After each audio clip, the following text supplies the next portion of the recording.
Bismillahirrahmanirrahim. Assalamualaikum warahmatullahi wabarakatuh. Alhamdulillahilladzi bi ni'matihi tatimmu shalihat. Alladzi hadana li hadza wa ma kunna linahtadiya laula an hadana Allah. Asyhadu an la ilaha illallah wahdahu la syarika lah. Wa asyhadu anna Muhammadan abduhu wa rasuluh. Allahumma shalli ala Muhammad wa ala ali Muhammad kama shallaita ala ali Ibrahim innaka Hamidum Majid. Allahumma barik ala Muhammad wa ala ali Muhammad kama barakta ala ali Ibrahim innaka Hamidum Majid. Subhanaka la ilma lana illa ma 'allamtana innaka antas samiul alim. Allahumma inna nas'aluka ilman nafi'a wa rizqan tayyiba wa 'amalan mutaqabbala. Allahumma inna nas'aluka ilman nafi'a wa rizqan tayyiba wa 'amalan mutaqabbala. Allahumma inna nas'aluka ilman nafi'a wa rizqan thayyiba wa amalan mutaqabbala. Ya Allah, Ya Rahmanu, Ya Rahim. Ya Allah, berkatilah umur kami. Ya Allah, berkatilah rizki yang kau limpahkan kepada kami. Ya Allah, berkatilah ahli keluarga kami. Ya Allah, berkatilah ilmu yang kau ajarkan kepada kami. Ya Allah, berikanlah kepada kami ilmu yang bermanfaat. Ya Allah, berikanlah kepada kami rizki yang halal dan baik. Ya Allah, kurniakanlah kepada kami amal ibadah yang kau terima. Ya Allah, jauhkanlah kami dari segala kesusahan di dunia dan di akhirat. Ya Allah, jauhkanlah kami dari segala kesusahan di dunia dan di akhirat. Ya Allah, jauhkanlah kami dari segala kesusahan di dunia dan di akhirat. Ya Allah, ampunilah dosa kami. Ya Allah, ampunilah dosa ibu bapa kami. Ya Allah, ampunilah dosa kami. Ya Allah, ampunilah dosa ahli keluarga kami. Ya Allah, sembuhkanlah orang-orang yang sakit di antara kami.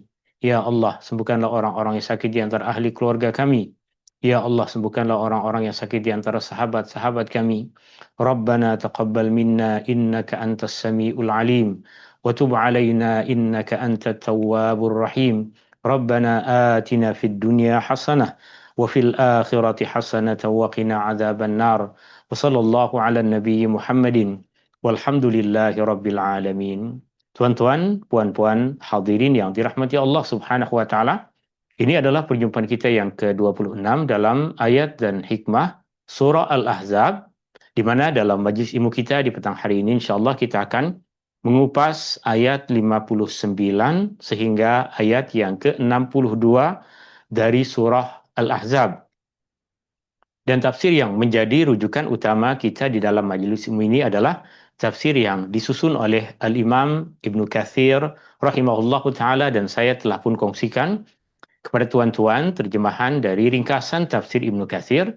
Tuan-tuan dan puan-puan boleh gunakan nota tafsir itu sebagai rujukan utama di dalam majlis ilmu ini. Dan juga seperti biasa dalam majlis ilmu ini, ianya terbuka kepada apa-apa soalan berkaitan dengan apa yang kita kupas dalam majlis ilmu ini. Dan soalan tuan-tuan dan puan-puan boleh terus tanyakan dengan membuka mikrofon ataupun menulis soalan di dalam chat room yang ada di dalam Zoom meeting ini, atau boleh juga tulis soalan di dalam grup Q&A, dan insyaAllah saya akan mudah untuk melihat soalan itu di dalam grup WhatsApp. Tuan-tuan dan puan-puan yang dirahmati Allah Subhanahu wa taala, dan juga di dalam grup Q&A ada satu soalan dari Puan Noriah. Semoga Puan ada di dalam majlis ilmu petang hari ini. Jika Puan tiada, maka boleh nanti tengok kepada rakaman majlis ilmu ini untuk kita menjawab soalan di akhir pertemuan, kerana soalannya tidak berkaitan dengan apa yang akan kita kupas di dalam ayat 59 sehingga ayat yang ke-62 dari surah Al-Ahzab. Kita mulakan majlis ilmu ini dengan membaca Bismillahirrahmanirrahim. Surah Al-Ahzab masuk dalam himpunan surah-surah Madaniyah, surah yang diturunkan di Madinah selepas Rasulullah SAW hijrah ke Madinah. Dan dari nama Al-Ahzab, kita tahu bahawa ia berkaitan dengan satu peristiwa dalam sejarah umat Islam, satu peristiwa dalam sejarah perjuangan dakwah Rasulullah SAW, di mana orang-orang Yahudi berhasil menghimpunkan orang-orang Arab untuk menyerang Rasulullah SAW. Sebahagian dari orang-orang Arab yang dihimpunkan oleh orang-orang Yahudi Mereka sebelumnya tak ada apa-apa pun permusuhan dengan Rasulullah Sallallahu Alaihi Wasallam. Tapi kita semua tahu kelicikan orang-orang Yahudi berhasil membawa orang-orang Arab yang semula mereka tiada apapun permasalahan dengan umat Islam, tiada apapun permusuhan dengan Rasulullah Sallallahu Alaihi Wasallam, berhasil himpunkan banyak dari kabilah-kabilah Arab untuk datang ke Madinah, menyerang Rasulullah Sallallahu Alaihi Wasallam. Al-Ahzab bermaksud himpunan pasukan dan ia tertuju kepada peristiwa yang telah kita kupas di dalam surah ini. Surah Al-Ahzab boleh kita jumpai pada susunan yang ke-33 di dalam Mushaf Al-Quran. Tema utama dari surah ini adalah berserah diri kepada ketetapan dan syariat Allah Subhanahu wa taala.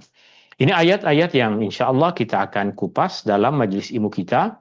Di petang hari ini kita akan mulakan dengan ayat yang pertama menjelaskan tentang perintah Allah Subhanahu wa taala kepada istri-istri Nabi sallallahu alaihi wasallam, perintah Allah Subhanahu wa taala kepada anak-anak perempuan Nabi sallallahu alaihi wasallam, dan perintah Allah kepada kaum muslimat, kaum perempuan di antara orang-orang yang beriman untuk mereka memakai pakaian yang menutup aurat, untuk mereka memakai pakaian yang menandakan bahwa mereka adalah orang-orang yang terpilih oleh Allah Subhanahu wa taala untuk menjadi nisa'il mukminin, kaum perempuan dari kalangan orang-orang yang beriman, yang kedudukan mereka dalam perintah ini sama dengan istri-istri Nabi sallallahu alaihi wasallam, yang posisi mereka dalam perintah ini sama seperti anak-anak perempuan kepada Rasulullah sallallahu alaihi wasallam. Pada ayat-ayat ini juga kita akan menjumpai tentang balasan ke atas orang-orang yang menyakiti umat Islam, balasan ke atas orang-orang yang menyakiti orang-orang yang beriman. Dan telah terjadi pada masa Rasulullah Sallallahu Alaihi Wasallam perkara-perkara yang dilakukan oleh orang-orang munafik, perkara-perkara yang dilakukan oleh orang-orang Yahudi yang menyebabkan orang-orang yang beriman terganggu dengan perkataan dan perbuatan mereka, dan Allah Subhanahu wa taala telah tunaikan apa yang Allah Subhanahu wa taala sebutkan di dalam ayat-ayat ini untuk memberikan kepada mereka kehinaan, kepada orang-orang yang telah mengganggu dan menyakiti orang-orang yang beriman. Kita masuk kepada bahagian pertama dari ayat yang pertama, yaitu ayat yang ke-59, di mana Allah Subhanahu wa taala berfirman, A'udzu billahi minasyaitonir rajim. Ya ayyuhan nabiyyu qul li azwajika wa banatika wa nisa'il mu'minina yudnina 'alaihinna min jalabibihin. Ya ayyuhan nabi, wahai nabi. Kita telah mempelajari bahwa di dalam Al-Quran, ketika Allah Subhanahu wa taala menyeru, memanggil nabi-nabi terdahulu, selalunya Allah Subhanahu wa taala akan memanggil mereka dengan menyebut nama mereka. Ya Adam, ya Ibrahim, ya Musa, ya Isa bin Maryam. Wahai Adam, wahai Ibrahim, wahai Musa, wahai Isa putra Maryam. Allah akan panggil mereka dengan menyebut nama-nama mereka. Tetapi kemuliaan Rasulullah sallallahu alaihi wasallam Allah Subhanahu wa taala zahirkan dengan menyeru Rasulullah sallallahu alaihi wasallam dengan gelaran mulia yang Allah Subhanahu wa taala berikan kepadanya. Allah tidak memanggil di dalam Al-Qur'an Rasulullah sallallahu alaihi wasallam dengan panggilan ya Muhammad, tapi Allah Subhanahu wa taala seru panggil Rasulullah sallallahu alaihi wasallam dengan menyebut ya ayyuhan nabi, wahai nabi, ya ayyuhar rasul, wahai rasul, dengan gelaran mulia yang Allah Subhanahu wa taala berikan kepadanya. Itu juga kita tengok pada ayat yang tengah kita kupas ini. Ya ayyuhan nabi, wahai nabi, qul, katakanlah. Ya ayyuhan nabi, qul, katakanlah. Atau di sini terus diterjemahkan kepada perkataan suruhlah. Perkataan qul makna asalnya adalah katakanlah, li azwajika, kepada istri-istri kamu. Li bermaksud kepada, azwaj adalah bentuk jamak, bentuk plural dari perkataan zauj, di mana perkataan zauj dalam bahasa Arab klasik ia bermaksud pasangan. Perkataan zauj di dalam bahasa Arab klasik ia adalah perkataan yang boleh digunakan untuk maksud suami, ia adalah perkataan yang boleh digunakan untuk maksud istri. Tapi tentunya di dalam ayat yang tengah kita baca ini, perkataan zauj di mana bentuk jamaknya, bentuk pluralnya adalah perkataan azwaj, ianya tertuju kepada istri-istri. Dan perkataan ka pada akhir lafaz azwajika bermaksud engkau atau mu, istri-istrimu, istri-istri engkau. Wa banatika, perkataan banat bermaksud anak-anak perempuan. Perkataan banat bermaksud anak-anak perempuan.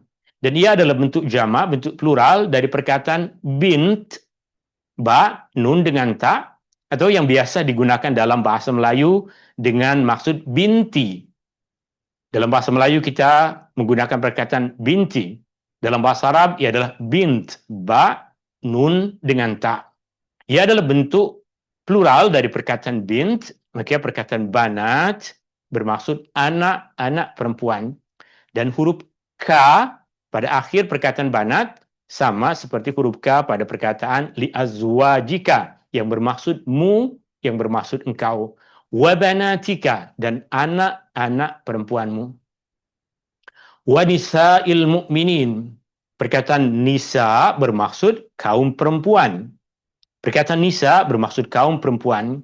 Semua tentu tahu di dalam Al-Quran ada surah An-Nisa. An-Nisa bermaksud kaum perempuan. Wa nisa'il mu'minin, dan kaum perempuan dari kalangan orang-orang yang beriman. Sama ada status mereka adalah ibu, anak, adik, kakak, nenek.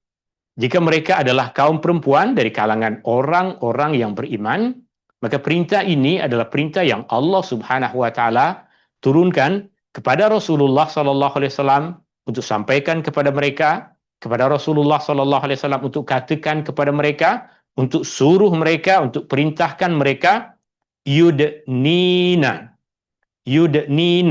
melabuhkan, melabuhkan, melebarkan, alaihinna, ke atas mereka, min, dari jalabibihin.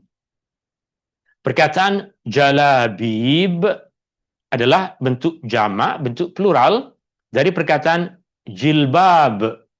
Perkataan jalabib adalah bentuk jamak, bentuk plural dari perkataan jilbab.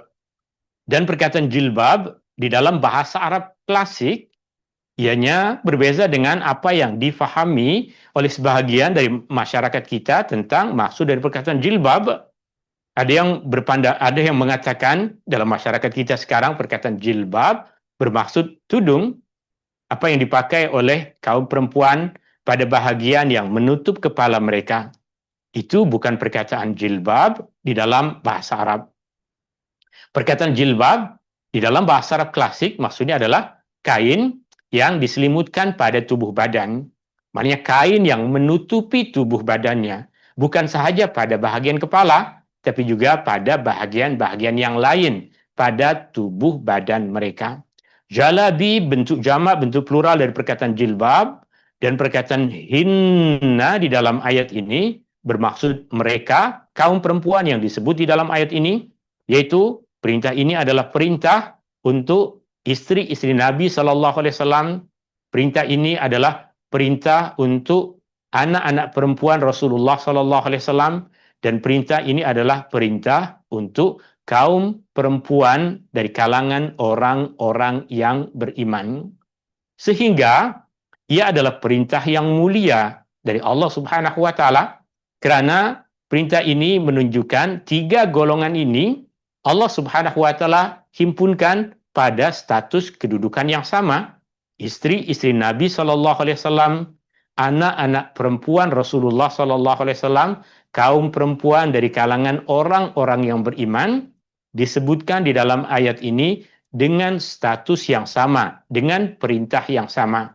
Sehingga kaum perempuan beriman, kaum perempuan dari kalangan orang-orang yang beriman, apabila mereka tunduk pada perintah ini, menunaikan perintah ini, maka mereka berada dalam posisi yang sama dengan anak-anak perempuan Rasulullah sallallahu alaihi wasallam, dihimpunkan pada tempat yang sama dengan istri-istri Rasulullah sallallahu alaihi wasallam, yang sudah tentu kita semua mengetahui istri-istri Nabi sallallahu alaihi wasallam, anak-anak perempuan Nabi sallallahu alaihi wasallam adalah orang-orang yang mulia. Sehingga perintah di dalam ayat ini adalah perintah kemuliaan bagi kaum perempuan di antara orang-orang yang beriman.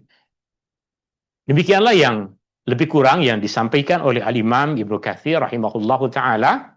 Beliau mengatakan berkaitan dengan permulaan ayat ini, Allah berfirman, memerintahkan Rasulullah sallallahu alaihi wasallam agar menyuruh para wanita yang beriman, menyuruh semua perempuan yang beriman, terutamanya istri baginda sallallahu alaihi wasallam, anak-anak perempuan baginda sallallahu alaihi wasallam, kerana kedudukan istimewa mereka, kerana kemuliaan istri-istri Nabi sallallahu alaihi wasallam, kemuliaan anak-anak perempuan Rasulullah sallallahu alaihi wasallam. Allah Subhanahu wa taala perintahkan kepada mereka supaya melabuhkan jilbab, dan jilbab bermaksud pakaian mereka ke atas tubuh badan mereka.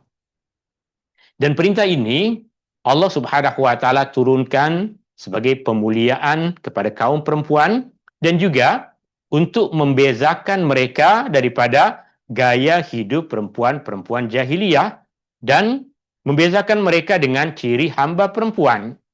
Hamba perempuan, orang yang tidak merdeka, tak ada perintah ke atas mereka untuk memakai pakaian yang menutup tubuh badan mereka, tiada perintah ke atas mereka untuk menutupi kepala mereka. Maka Allah perintahkan kepada istri Nabi, kepada anak-anak perempuan Nabi, kepada kaum perempuan dari kalangan orang-orang yang beriman, perintah kemuliaan untuk mereka melindungi diri mereka, menjaga marwah dan kehormatan mereka dengan pakaian yang membezakan mereka dengan gaya hidup kaum perempuan jahiliyah dan membezakan mereka dengan ciri hamba perempuan. Kemudian perkataan jilbab mengikut kepada apa yang disebutkan oleh Al-Jauhari. Al-Jauhari adalah salah seorang tokoh ulama bahasa, sehingga Imam Ibnu Katsir mengambil kira apa yang dia katakan sebagai pandangan seorang tokoh ulama bahasa terhadap maksud dari perkataan jilbab. Al-Jauhari mengatakan jilbab adalah kain yang menyelimuti tubuh badan, kain yang dipakai pada tubuh badan untuk menutupinya. Kemudian Al-Imam Ibnu Abi Hatim rahimahullah meriwayatkan dengan sanadnya daripada istri Nabi SAW, menceritakan kepada kita bagaimana ketika perintah ini Allah Subhanahu wa taala turunkan kepada Rasulullah SAW, dan Rasulullah SAW bacakan kepada kaum perempuan. Perlu tuan-tuan dan puan-puan ketahui bahawa sebelum ayat ini diturunkan, artinya semasa kaum muslimin masih berada di Mekah, semasa kaum muslimin berada di Madinah, pada permulaan tiada perintah ke atas kaum perempuan untuk berpakaian yang sempurna menutup aurat. Barulah ketika diturunkan ayat ini. Maknanya bagi mereka ini adalah satu perkara yang baharu. Bayangkan seumur hidup memakai pakaian yang bebas ikut sesuka hati. Tiba-tiba Allah Subhanahu wa taala turunkan dalam Al-Quran ayat yang memerintahkan mereka untuk menutupi tubuh badan mereka kecuali bahagian yang Allah Subhanahu wa taala perkenankan. Allah Subhanahu wa taala perkenankan untuk mereka memperlihatkan wajah dan kedua tangan sehingga pergelangan tangan. Maka tentu bagi mereka itu adalah satu perintah yang berat. Tapi adakah mereka menghadapinya sebagai satu perintah yang berat? Adakah mereka menghadapinya sebagai satu cabaran baharu di dalam kehidupan? Ternyata tidak, kerana Rasulullah SAW telah bertahun-tahun mendidik mereka untuk tunduk kepada perintah Allah, mendidik keimanan mereka, mendidik akhlak mereka, mendidik keyakinan mereka kepada Allah Subhanahu wa taala, sehingga ketika datang satu perintah baharu kepada mereka, istri Nabi SAW, Ummu Salamah, mengatakan ketika ayat ini diturunkan, wanita Ansar keluar seolah-olah terdapat burung gagak di atas kepala mereka kerana ketenangan yang menyeliputi mereka. Ini satu ungkapan di dalam bahasa Arab klasik ketika diungkapkan ka'anna ala ra'sihi thair atau ka'anna ala ru'usihim al-ghirban, yang terjemahan harfiah dari perkataan itu adalah seakan-akan di kepala mereka ada burung, seakan-akan di kepala mereka ada burung gagak. Itu menunjukkan keadaan seseorang sangat tenang ketika menghadapi satu situasi. Yang artinya, jika ada burung di atas kepala mereka, maka burung itu pun tidak akan terganggu kerana mereka begitu tenang. Ini tidak bermaksud bahwa pada ketika itu ada burung-burung gagak berada di kepala-kepala mereka. Itu adalah satu bahasa kiasan di dalam bahasa Arab klasik yang menjelaskan tentang ketenangan seseorang dalam menghadapi satu situasi di mana kebanyakan orang lain kalang kabut akan teriak-teriak, akan menjerit-jerit, akan takut, akan tidak selesa. Tapi kaum perempuan, orang-orang yang beriman, utamanya yang disebutkan oleh Ummu Salamah di sini adalah kaum wanita dari kalangan Ansar, ketika mereka keluar rumah selepas diturunkan ayat ini, mereka keluar rumah dalam keadaan tenang, rasa selesa je, seakan-akan apa yang diperintahkan oleh Allah Subhanahu wa taala adalah amalan yang sudah biasa mereka lakukan. Padahal ia adalah satu benda baharu bagi mereka, satu cabaran baru dalam kehidupan mereka.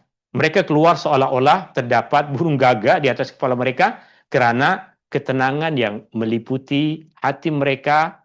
Masa Allah Subhanahu wa taala perintahkan untuk mereka memakai pakaian yang menutup tubuh badan mereka. Dan kerana yang ada pada ketika itu adalah kain-kain yang berwarna hitam, mereka memakai kain-kain hitam sebagai pakaian. Okey. Kita sambung. Masih ayat 59.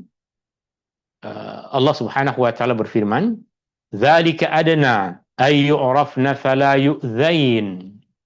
Dzalika itu, atau yang demikian itu, atau cara yang demikian. Hakikatnya perkataan dzalika bermaksud itu. Adna ay yu'rafna adalah lebih sesuai untuk mereka dikenal. Dengan pakaian tersebut, dengan ciri khas pakaian yang menutup aurat seperti itu, ia adalah satu tanda bahwa mereka adalah orang-orang perempuan dari kalangan orang-orang yang beriman. Ayyurafna, mereka boleh dikenal. Itu adalah ciri mereka, itu adalah identiti mereka, kaum perempuan dari kalangan orang-orang yang beriman. Sehingga ketika di mana sahaja kita berjumpa dengan perempuan yang memakai pakaian kaum muslimat, kita tak akan bertanya, dia orang Islam ke orang agama apa? Sebab Allah katakan, "Dzalika adna ayyurafn." Yang demikian lebih sesuai untuk mereka dikenal, fala yu'zain, dan dengan itu mereka tidak akan diganggu. Dengan pakaian yang melindungi diri mereka, ianya melindungi marwah mereka, ia melindungi diri mereka daripada diganggu oleh orang-orang yang bermata jahat, orang-orang yang mahu melakukan perbuatan-perbuatan buruk ke atas mereka. Imam Ibnu Katsir mengatakan bermaksud jika mereka melakukan demikian, mereka dikenali sebagai kaum perempuan yang merdeka, bukan hamba, dan juga bukan wanita yang rusak akhlaknya. Ini yang dikatakan oleh As-Suddi rahimahullah. Wa kana Allahu ghafurar rahima, dan Allah adalah Maha Pengampun lagi Maha Mengasihani. Imam Ibnu Katsir mengatakan menunjukkan bahwa Allah Maha Pengampun dan Maha Penyayang terhadap kesilapan yang berlaku di masa yang lalu. Ketika orang-orang perempuan di kalangan orang-orang yang beriman tak tahu lagi akan perintah ini, lalu mereka belum lagi melakukan apa yang Allah perintahkan, maka afallahu amma salaf, apa yang telah berlalu dimaafkan oleh Allah Subhanahu wa taala, wa kana Allahu ghafurur rahima, dan adalah Allah Maha Pengampun dan Maha Mengasihani. Allah Maha Pengampun dan Maha Penyayang terhadap kesilapan yang berlaku sebelum turun perintah ini kepada mereka pada masa jahiliyah dahulu, pada masa awal permulaan Islam dahulu, di mana mereka belum mengetahui hukum tersebut. Kita mula akan masuk pada ayat yang ke-60. Allah berfirman, La illam yantahil munafiquna walladzina fi qulubihim maradu wal murjifuna fil madinah lanughriyannaka bihim. Lain, la bermaksud sungguh, in bermaksud jika, sungguh, jika, lam yantahi, tidak berhenti, lam yantahi, tidak berhenti, al munafiqun, orang-orang munafik. Sungguh, jika orang-orang munafik tidak berhenti, sungguh, jika orang-orang munafik tidak berhenti, la illam yantahil munafiqun. Walladzina, dan orang-orang yang fi qulubihim, di dalam hati mereka marad, ada penyakit, ada keraguan, ada keburukan, ada kebusukan di dalam hati mereka. Jika orang-orang munafik dan orang-orang yang di dalam hati mereka ada penyakit tidak berhenti, wal murjifuna fil madinah, dan juga orang-orang yang menyebarkan berita dusta, orang-orang yang menyebarkan berita palsu, fil Madinah, di Madinah. Jika mereka, tiga yang disebut ini, orang-orang munafik, orang-orang yang hati mereka ada penyakit, orang-orang yang suka menyebarkan berita-berita palsu, seandainya mereka tidak berhenti. Berhenti apa? Berhenti daripada menyebarkan sesuatu yang menyakiti orang-orang yang beriman. Jika mereka tidak berhenti melakukan perbuatan yang menyakiti orang-orang yang beriman, lanughriyannaka bihim, sungguh kami akan mendesakmu untuk memerangi mereka. Sungguh kami akan mendesakmu untuk memerangi mereka. Kita akan tengok sedikit demi sedikit ayat ini. Pada bahagian pertama Allah Subhanahu wa taala sebutkan tentang golongan orang-orang munafik. La illam yantahil munafiqun. Dan sesungguhnya jika orang-orang munafik tidak berhenti. Imam Ibnu Katsir mengatakan, seterusnya Allah memberi ancaman terhadap golongan orang-orang munafik. Mereka yang menzahirkan keimanan tetapi menyembunyikan kekufuran. Mereka mengaku-ngaku bahwa mereka beriman. Mereka mengaku diri mereka telah masuk Islam, yang hakikatnya tiada keimanan di dalam hati mereka. Mereka adalah golongan yang banyak melakukan perbuatan yang menyakiti orang-orang yang beriman. Perbuatan yang dilakukan oleh orang-orang munafik sama ada dengan mulut mereka, dengan perbuatan mereka, dengan tingkah laku mereka, perbuatan-perbuatan mereka telah banyak menyakiti Rasulullah, telah banyak menyakiti para sahabat, telah banyak menyakiti orang-orang yang beriman. La illam yantahil munafiqun. Seandainya mereka golongan orang-orang munafik, mereka tidak berhenti dari perbuatan buruk yang sentiasa mereka lakukan. Walladzina fi qulubihim marad, dan orang-orang yang di dalam hati mereka ada penyakit. Sebenarnya orang-orang yang di dalam hati mereka ada penyakit boleh kita fahami juga dengan maksud bahwa ini adalah perincian dari golongan orang-orang munafik. Orang-orang munafik yang mereka adalah tidak beriman, menzahirkan keimanan tetapi menyembunyikan kekufuran di dalam hati mereka, tentunya mereka adalah orang-orang yang di dalam hati mereka ada penyakit. Sebab kita tahu di dalam permulaan surah Al-Baqarah, pada ayat-ayat yang Allah Subhanahu wa taala memberikan perincian tentang sifat orang-orang munafik, Allah Subhanahu wa taala pun mengatakan fi qulubihim maradun fazadahumullahu marada. Di dalam hati mereka orang-orang munafik ada penyakit.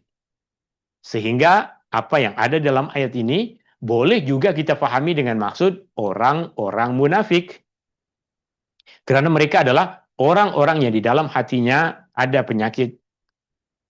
Selain orang-orang munafik, orang-orang yang di dalam hati mereka ada penyakit adalah apa yang disebutkan oleh Ikrimah dan beberapa tokoh ulama generasi awal dahulu. Mereka mengatakan bahwa maksudnya adalah orang yang suka dengan perbuatan zina. Mereka selain dari orang-orang munafik, mereka juga masuk dalam golongan orang-orang yang ada di dalam hati mereka penyakit.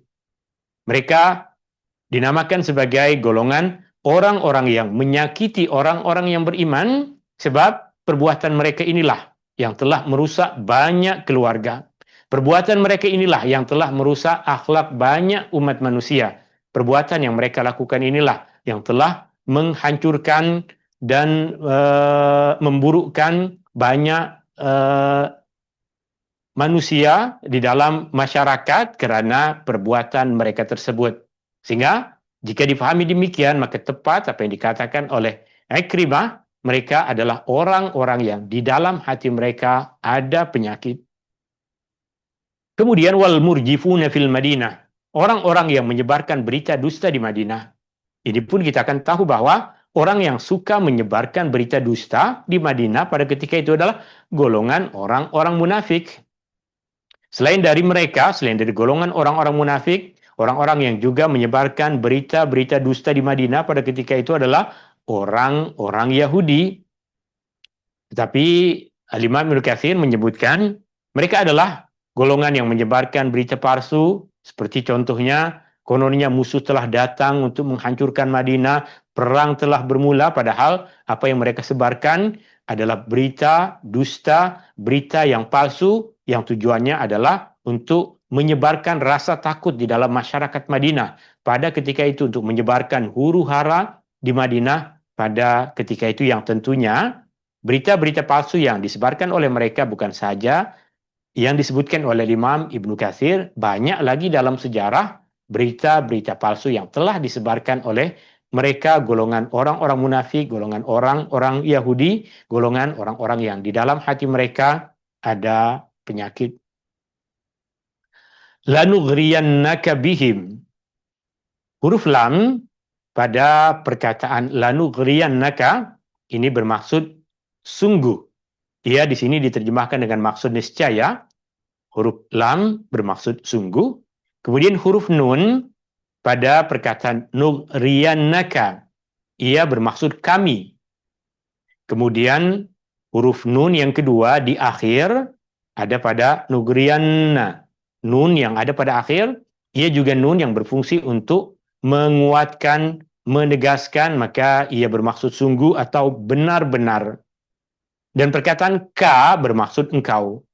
Kemudian kata kerja yang ada di dalam ayat ini adalah ghain, ra dengan ya. Ghain, ra dengan ya. Yang perkataan ini boleh diterjemahkan dengan maksud mendesak.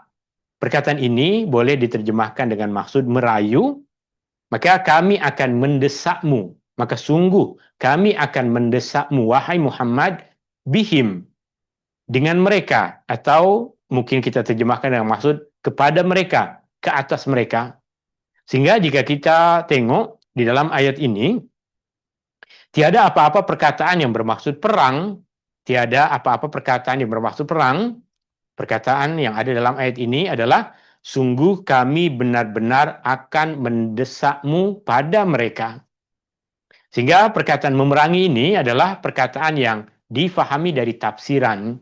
Dan tafsiran perkataan lanughriyannaka bihim, mendesakmu untuk memerangi mereka, adalah satu kefahaman dari tafsiran yang diriwayatkan daripada sahabat Nabi SAW, Ibnu Abbas radhiyallahu anhuma, yang mengatakan bahwa maksud dari ayat ini, jika mereka tidak berhenti, jika orang-orang munafik, orang-orang yang di dalam hati mereka ada penyakit, orang-orang yang suka menyebarkan berita palsu, jika mereka tidak berhenti daripada menyakiti orang-orang yang beriman, jika tidak mereka berhenti dan kembali kepada kebenaran, maka kami akan memberikan kuasa kepadamu, wahai Muhammad, ke atas mereka, untuk memerangi mereka, untuk mengalahkan mereka. Makna yang lain dari ayat ini, apa yang diriwayatkan daripada Qatadah, maksud dari ayat ini adalah kami akan kumpulkan mereka untukmu. Artinya kami akan mudahkan mereka dihimpunkan bagimu agar engkau dengan mudah boleh mengalahkan mereka. Atau makna yang ketiga yang diriwayatkan daripada Suddi, kami akan memaklumkan engkau mengenai mereka. Sebab orang-orang munafik, mereka berpura-pura masuk Islam, yang tahu hakikat apa yang ada di dalam hati mereka hanya Allah. Maka Allah menunaikan kepada Rasulullah sallallahu alaihi wasallam apa yang dikatakan oleh Suddi ini. Allah beritahu kepada Rasulullah sallallahu alaihi wasallam siapa sahaja golongan orang-orang munafik yang ada di Madinah pada ketika itu. Summa la yujawirunaka fiha illa qalila mal'unina aynama thuqifu ukhidhu wa qutilu taqtila. Sesudah itu mereka tidak akan tinggal berjilan di Madinah lagi, melainkan sebentar sahaja. Tentunya jika sebagian dari ayat tadi kita pahami dengan maksud orang-orang Yahudi, tentunya itu dah terjadi pada masa Rasulullah SAW karena pengkhianatan mereka dan gangguan mereka kepada Rasulullah serta kepada orang-orang yang beriman. Mereka keluar dari Madinah, mereka dihalau dari Madinah dalam keadaan terhina. Demikian juga orang-orang munafik ketika mereka tahu bahwa keadaan orang-orang yang beriman semakin kuat, semakin mantap keimanan mereka, orang-orang yang beriman, maka orang-orang munafik pun hidup dalam keadaan mereka tidak selesa. Di mana sahaja mereka ditemui, mereka akan ditangkap dan dibunuh habis-habisan. Artinya orang-orang yang telah berkhianat di antara orang-orang Yahudi, mereka telah pun mendapatkan balasan ke atas keburukan yang telah mereka lakukan. Bermaksud mereka tidak akan tinggal bersamamu di Madinah, melainkan sekejap sahaja dalam keadaan mereka terkutuk, diusir dan dijauhkan. Ayat yang terakhir, Allah Subhanahu wa taala berfirman, "Sunnatullahi fil ladzina khalau min qabl wa lan tajida li sunnatillahi tabdila." Yang demikian adalah sunnatullah. Sunnatullah maksudnya adalah undang-undang peraturan Allah. Fil ladzina khalau min qabl, pada orang-orang yang telah berlalu. Wa lan tajida li sunnatillahi tabdila, dan engkau tidak akan mendapati sembarang perubahan bagi sunnatullah itu. Sunnatullah, sunnah Allah. Maksud dari sunnah Allah adalah kebiasaan yang Allah Subhanahu wa taala berikan kepada satu kaum, kebiasaan yang Allah Subhanahu wa taala berikan kepada satu keadaan, kebiasaan yang Allah Subhanahu wa taala berikan kepada satu akhlak, satu sikap, satu perangai. Sebagai contoh, misalnya orang yang suka memberikan bantuan kepada orang lain, maka sunnatullah berkaitan dengan keadaan seperti itu adalah Allah akan sentiasa mudahkan urusan dia. Itu maksud sunnatullah.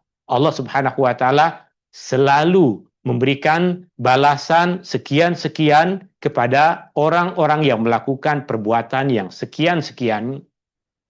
Sehingga dalam ayat ini Imam Ibnu Katsir berkaitan dengan golongan orang-orang yang suka mengganggu orang-orang yang beriman. Golongan orang-orang yang suka menyebarkan fitnah ke atas orang-orang yang beriman. Golongan orang-orang yang menyebarkan berita palsu ke atas orang-orang yang beriman. Golongan orang-orang yang suka menyebarkan dosa pada masyarakat orang-orang yang beriman.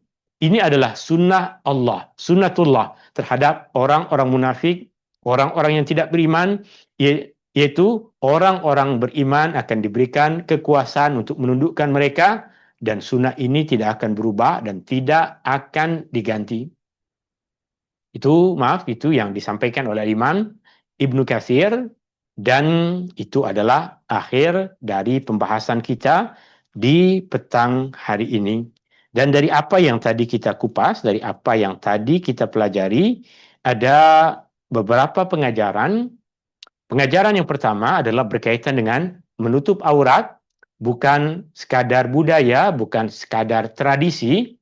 Ia adalah perintah Allah kepada istri-istri Nabi, perintah Allah kepada anak-anak perempuan Nabi, dan perintah Allah kepada kaum perempuan dari kalangan orang-orang yang beriman. Ia bertujuan untuk menjaga marwah kehormatan mereka, untuk membezakan wanita-wanita yang beriman dari gaya kehidupan perempuan-perempuan jahiliyah dan ciri yang ada pada hamba abdi. Pengajaran yang kedua, keinsapan para wanita Ansar ketika mereka menyambut perintah Allah Subhanahu wa taala, perintah untuk memakai pakaian yang sempurna menutup aurat adalah satu perintah yang baharu bagi mereka. Jika mereka hidup di tempat yang sejuk, tempat yang bersalji, kemudian ada perintah untuk menutup tubuh badan, mudah. Sebab tempat yang bersalji adalah tempat yang sejuk, selalunya pun orang akan memakai pakaian yang menutup seluruh tubuh badan mereka dari kepala sehingga kaki. Tapi penduduk Madinah hidup di negeri Arab yang panas. Tapi ketika perintah Allah turun kepada mereka, apa sambutan mereka? Mereka tenang, mereka tidak gelisah, mereka tidak menolak perintah Allah, mereka tidak komplain, mereka tidak menunjukkan yang mereka susah dengan apapun yang Allah Subhanahu wa taala perintahkan kepada mereka. Respon mereka yang pantas dan tenang menunjukkan hati mereka yang lembut dan tunduk kepada perintah ilahi, kepada perintah Allah Subhanahu wa taala. Dan pengajaran yang ketiga, ancaman terhadap golongan munafik, golongan yang menyebarkan fitnah. Allah tegas terhadap mereka yang merusakkan masyarakat dengan menyebarkan dusta, dengan menyebarkan keraguan, dan juga tentunya orang-orang yang menyebarkan perkara-perkara yang buruk, orang-orang yang menyebarkan akhlak-akhlak yang buruk di dalam masyarakat orang-orang yang beriman. Semoga Allah Subhanahu wa taala pelihara diri kita, Allah Subhanahu wa taala pelihara ahli keluarga kita daripada perkara-perkara yang buruk. Tuan-tuan, puan-puan, hadirin yang dirahmati Allah Subhanahu wa taala, sebagaimana yang tadi saya sebutkan, saya akan menjawab ada satu soalan panjang yang masuk kepada saya melalui channel Q&A. Soalan dari Puan Noriah berkaitan dengan solat.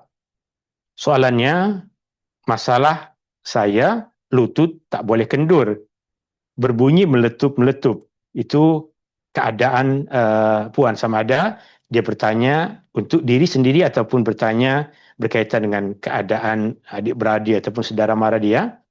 Kemudian cara dia solat kerana lutut sakit, maka dia duduk di atas kerusi. Kemudian pada masa niat, membaca doa iftitah, membaca surah Al-Fatihah, puan tersebut solat dalam keadaan berdiri, kemudian sambung solat dalam keadaan duduk. Kemudian ketika duduk antara dua sujud dan sujud, puan tadi duduk di atas kerusi pada rokaat-rokaat pertama. Pada rokaat pertama solat subuh, pada rokaat pertama dan kedua solat maghrib, pada rokaat pertama, kedua dan ketiga solat zuhur, asar dan isya. Adapun pada rokaat yang terakhir, sujud dan tahiyat akhir, puan tadi usahakan juga secara normal untuk sujud di atas tanah, untuk duduk di atas tanah, tetapi sedikit menonggeng sebab terasa urat-urat di kepala lutut macam nak putus. Lalu baca dengan agak cepat. Soalannya, adakah solat saya sah? Jawapannya adalah, solat puan adalah solat yang sah, tapi tidak wajib untuk buat macam itu.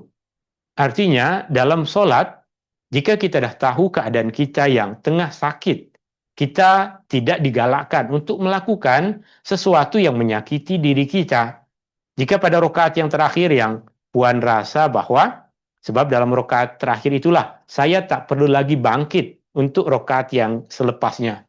Adapun pada rokaat yang 1, 2, dan 3, puan akan duduk di atas kerusi sebab mesti akan bangkit berdiri untuk rokaat-rokaat selepasnya, sehingga memilih untuk pada rokaat terakhir sahaja, puan akan turun ke bawah untuk sujud, dan duduk duduk antara dua sujud dan duduk tahiyat akhir di atas tanah.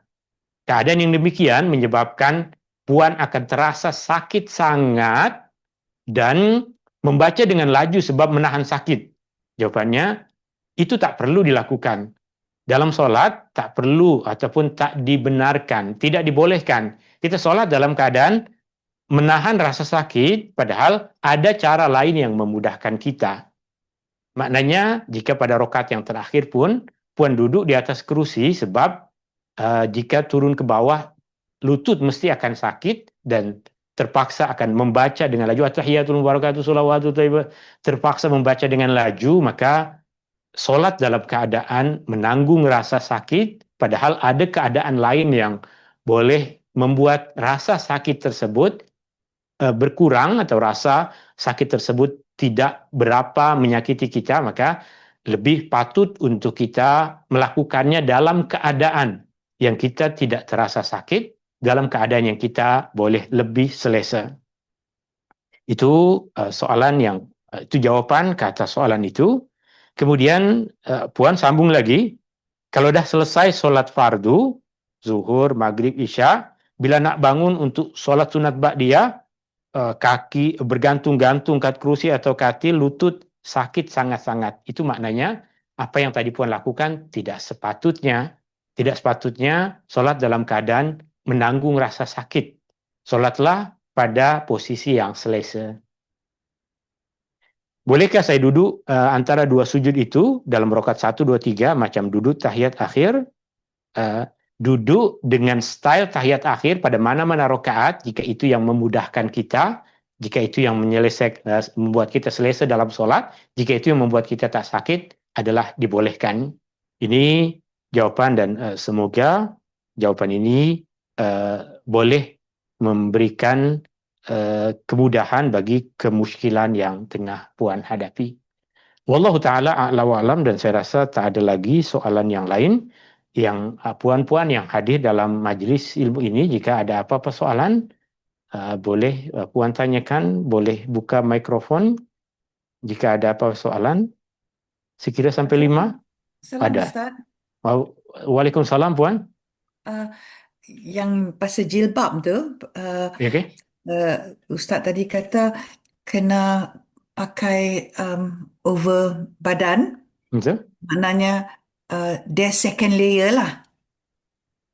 Itu, maknanya itu. Dia tidak mesti bermaksud macam itu. Oh, kah? Dia Apa bermaksud, maksud dia? maksudnya pakaian yang menutupi badan. Okey, okey. Bukan nak kena bubuh satu lagi layer ke atas dia. Tak mesti, tapi apa yang Okey, kita fahami, tuan-tuan dan okey. puan-puan yang dirahmati Allah Subhanahu wa taala, masa kita sekarang, masa puan kita sekarang dah Mhm, mudah untuk kita jumpai kain mhm, yang mhm. menutupi tubuh badan. Itu pakaian Baju yang lah, dijual di baju. kedai-kedai.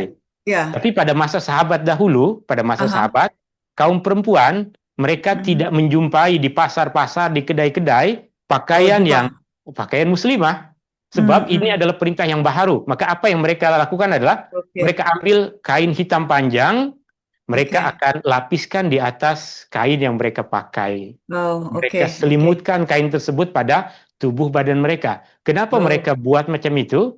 Alasan utamanya sebab tak ada lagi dijual di kedai-kedai apa yang kita namakan sebagai pakaian yang cantik, pakaian yang sopan, abaya pakaian yang dipanggil baik sekarang. untuk dipakai oleh kaum perempuan muslimah. Aha, Macam aha. itu. Satu lagi, uh,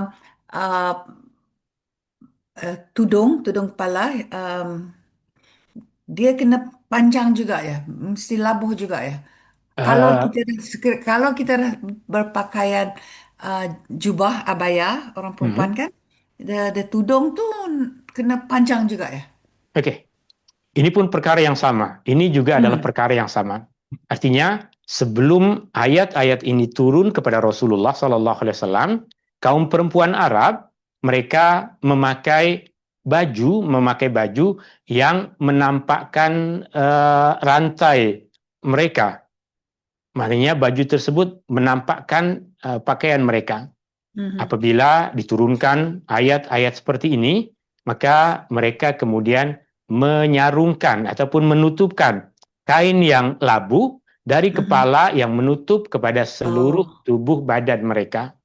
oh, Maknanya itu adalah satu perkara yang baik, tapi tidak wajib untuk buat sama seperti itu. Maknanya jika kaum perempuan sudah memakai baju yang mhm. mereka pakai, jubah Yep, yang mereka pakai sudah sempurna menutupi leher dan yep. dada mereka, Mhm, maka jika tudung yang mereka pakai tidak labuh mhm, ke bawah, maka mhm, ia adalah perkara yang sama, sebab tujuan utamanya adalah menutupi bahagian itu. Jika mhm. bahagian yang Oke, sepatutnya ditutup memang terbuka, maka aha. menjadi kewajiban untuk memakai tudung yang menutupi bahagian itu. Oke, paham. Wallahu Paham. taala. Terima kasih, Ustaz. Afwan, jazakillah khairan. Oke, terima kasih tuan-tuan dan puan-puan, ini yang boleh saya kupas dalam majlis ilmu kita di petang hari ini. Semoga apa yang kita bahas memberikan manfaat dan kebaikan untuk diri kita. Hadani Allah wa iyyakum ajma'in. Subhanakallahumma wa bihamdika asyhadu an la ilaha illa anta astaghfiruka wa atubu ilaik. Syukran. Assalamualaikum warahmatullahi wabarakatuh. Waalaikumsalam warahmatullahi wabarakatuh. Terima kasih. Jazakallah Syukran. Ustaz. Jazakumullah khairan.